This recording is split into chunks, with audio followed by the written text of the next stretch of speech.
ಇವತ್ತು ನಾವು ಎಲ್ಲ PU ಕಾಲೇಜ್ದು ಪ್ರಿನ್ಸಿಪಲ್ ಜೊತೆಗೆ ಮೀಟಿಂಗ್ ಮಾಡಿದ್ದೀವಿ.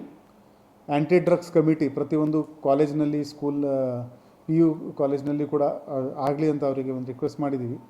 ಕಮಿಟಿನಲ್ಲಿ ಪ್ರಿನ್ಸಿಪಲ್, ಟೀಚರ್ಸ್, ಸ್ಟೂಡೆಂಟ್ಸ್ ಮತ್ತು ಸ್ಟೂಡೆಂಟ್ಸ್ ಪ್ಯಾರೆಂಟ್ಸ್ ಅವರು ಒಪ್ಪಿಗೆ ಇದ್ದರೆ ಅವರು ಅಲ್ಲಿ ಇರಬೇಕು. ತಿಂಗಳಕ್ಕೆ ಒಮ್ಮೆ ಇವರೆಲ್ಲ ನಾರ್ಕೋಟಿಕ್ಸ್ ಬಗ್ಗೆ ಒಂದು ಮೀಟಿಂಗ್ ತಗೋಬೇಕು.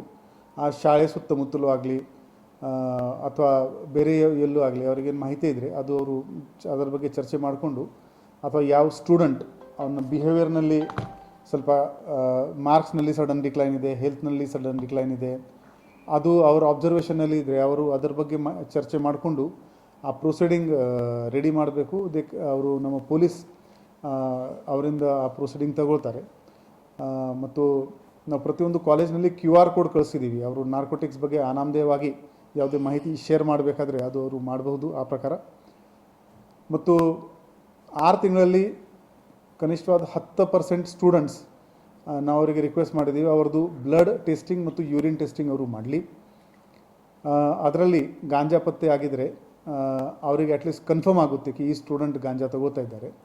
ಪೊಲೀಸ್ ಜೊತೆಗೆ ರಿಪೋರ್ಟ್ ಶೇರ್ ಮಾಡಲಿ ಅಂತ ಏನು ಕಂಪಲ್ಷನ್ ಇಲ್ಲ, ಅವರು ಕಾನ್ಫಿಡೆನ್ಷಿಯಲ್ ಕೂಡ ಇಟ್ಕೋಬಹುದು. ಈ ವಿಚಾರದಲ್ಲಿ ಅವರು ಸ್ಟೂಡೆಂಟ್ಗೆ they need to treat as a victim, ಪ್ಯಾರೆಂಟ್ಸ್ಗೆ ತಿಳಿಸಬೇಕು. And they need to convince him to go away from that narcotics. So ಒಟ್ಟಾರೆ ನಮ್ಮದು ಉದ್ದೇಶ ಏನಿದೆ ಅಂದರೆ, ಸ್ಕೂಲ್ಗಳಲ್ಲಿ, ಕಾಲೇಜ್ಗಳಲ್ಲಿ ಕೆಲವು ಸ್ಟೂಡೆಂಟ್ಸ್ ಗಾಂಜಾ ಸೇವನೆ ಮಾಡ್ತಾ ಇದ್ದಾರೆ ಅಂತ ಮಾಹಿತಿ ಕೇಳಿ ಬಂದಿದೆ. ಅವರು ಅದು ಮಾಡಬಾರ್ದು, ಅದಕ್ಕೆ ಒಂದು ಭಯ ಅಲ್ಲಿ ಇರಬೇಕು. ಆ ದಿಕ್ಕಿನಲ್ಲಿ ಈ ಪ್ರಯತ್ನ ನಾವು ಮಾಡ್ತಾಯಿದ್ದೀವಿ.